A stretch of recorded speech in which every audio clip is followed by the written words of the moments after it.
You can't ever go back. Growth and change is really exciting. And when you have a big vision for where you want to go, and you've got the creative juices flowing, and you start to see the vision unfold as you go to work on something new, there's excitement and there's inspiration and there's a lot of momentum. And it's one of the things I love the most about change is just the excitement of it and the inspiration and the feeling of stepping into a higher version of self. And this weekend, I had a different side of growth and change hit me in a really complex way. And I realized that I hadn't been paying attention to the grief that I felt of all the things that I have to let go of to become the person and to live the life that I have envisioned for myself. And, I think it's so important when we want to really advance by leaps and bounds to stop and consider the version of ourselves that maybe kept us safe or provided a certain level of comfort.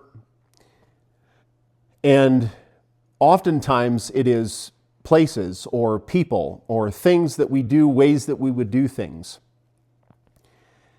And I know just this weekend doing a lot of processing over this because I just felt a tremendous amount of grief coming up.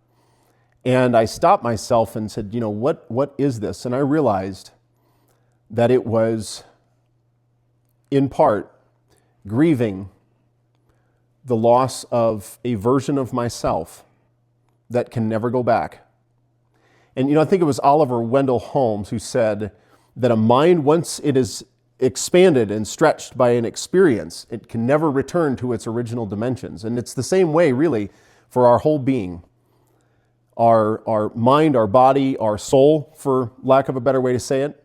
When you have a vision for something and you start to catch a glimpse of what's out there in front of you, and you get a taste for what it means to change and to grow, there's a letting go that has to happen to the old version of self. And I think it's so important.